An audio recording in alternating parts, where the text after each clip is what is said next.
ગાંધીનગર ખાતે હોમગાર્ડ અને નાગરિક સંરક્ષણ દળનો રાજ્યકક્ષાનો રમતોત્સવ 2024નું આયોજન કરવામાં આવ્યું. આજરોજ ગૃહ રાજ્ય અને રમતગમત મંત્રી હર્ષ સંઘવીએ રમતોત્સવનું ઉદ્ઘાટન કર્યું હતું. ઝોન કક્ષા પર બી ખૂબ મોટી સંખ્યામાં હોમગાર્ડ અને સિવિલ ડિફેન્સના સાથીઓએ આ રમતોત્સવમાં ભાગ લીધો અને આજે રાજ્યકક્ષાની રમતોત્સવની આ સંપૂર્ણપણે જે ઉત્સાહ આપ સૌની અંદર નજરે પડી રહ્યો છે, આ ઉત્સાહ આપ સૌનો જોશ, ઉમંગ અને રમત પ્રત્યે આપ સૌની જે લાગણી છે, આપ સૌનું જે સિરિયસનેસ છે એ નજરે પડે છે. સર્વપ્રથમ હું રાજ્ય સરકાર વતી એસીએસ હોમ શ્રી મનોજ કુમાર દાસજી અને આપણા મનોજ અગ્રવાલજી આ બેઉને ખૂબ ખૂબ અભિનંદન આપું છું.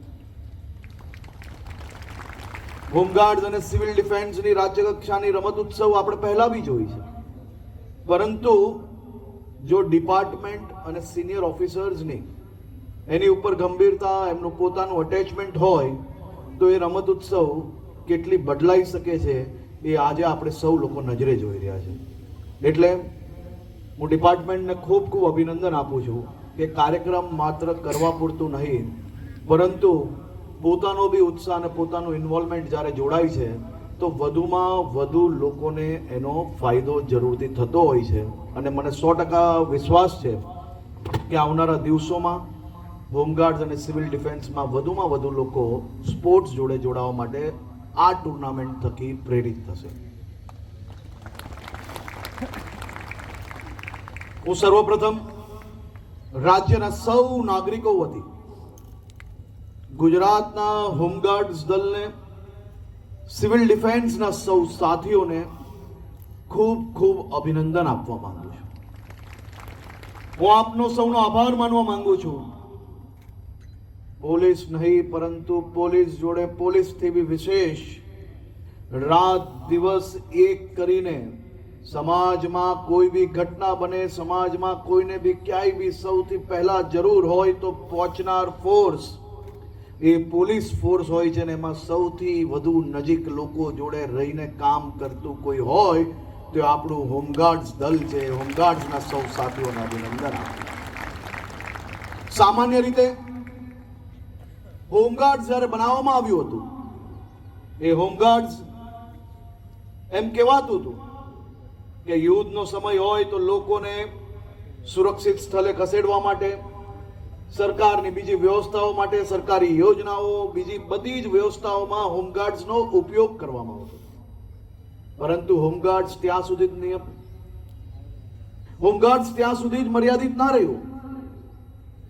હોમગાર્ડ્સે એક સાથે મળીને સમાજની તમામ તકલીફોને પોતાની તકલીફ સમજીને,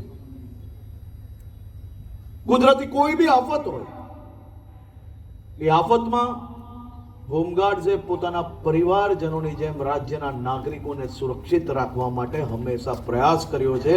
અને સિવિલ ડિફેન્સ અને હોમગાર્ડ્સના સૌ સાથીઓને આ રાજ્યના નાગરિકો સુપરસ્ટાર તરીકે એટલે જ બોલાવે છે. એટલે જ હું તમને સૌને ચાંદ સિતારાઓ કહું છું ગુજરાત. અને મારા ગુજરાતના સૌ ચાંદ સિતારાઓને મારી એક અપીલ છે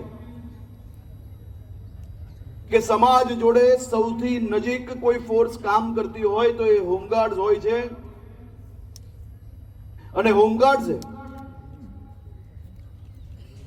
હ્યુમન ઇન્ટેલિજન્સનું સૌથી મોટું માધ્યમ બની શકે છે. મનોજ અગ્રવાલજી આ વિષય પર બી કામ કરી રહ્યા છે અને સૌ જિલ્લા કમાન્ડન્ટ શ્રીઓએ આ બાબતે ગંભીરતાપૂર્વક કામગીરી કરીને હોમગાર્ડ્સના જવાનોને કઈ રીતે માહિતી એકત્ર કરી શકાય, પોલીસ સ્ટેશનમાં જ્યાં અટેચ્ડ હોય, જિલ્લા કમાન્ડન્ટ શ્રીને સામાજિક વ્યવસ્થાઓ હોય કે પછી ત્યાં ચાલતું કોઈ બી ગેરકાનૂની કામ હોય, એનો સૌથી પહેલા અગર કોઈને અંદાજો આવતો હોય તો એ હોમગાર્ડ્સના જવાનને આવતો હોય છે. એટલે મારી આપ સૌને વિનંતી છે, મારું સૂચન છે કે તમે તમારી ડ્યુટી તો સમય પ્રમાણે કરવાના જ છો અને એ ડ્યુટી દરમિયાન તમને આપેલો કલાકો જે છે એ કલાકોમાં તમે ત્યાં હાજર રહેવાના જ છો.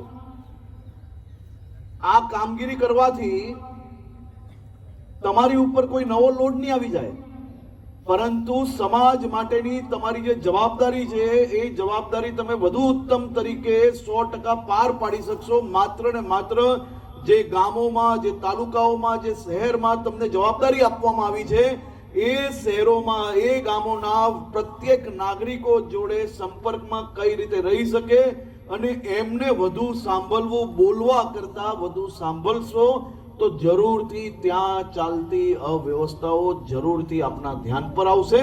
અને એ જાણકારી જિલ્લા કમાન્ડન્ટ શ્રીને આપ સૌ લોકોએ આપવી જોઈએ. અને જિલ્લા કમાન્ડન્ટ શ્રીને બી હું વિનંતી કરું છું કે આ માહિતીઓ રેગ્યુલર તમારા જિલ્લા એસપી ને પહોંચે, અને જો જિલ્લા એસપી એની ઉપર પગલા ના લે, એની ઉપર ગંભીરતાપૂર્વક કામગીરી ના કરે, તો વિભાગમાં અને મને ડાયરેક્ટ આવીને આપવાની બી આપ સૌ લોકોને છૂટ છે.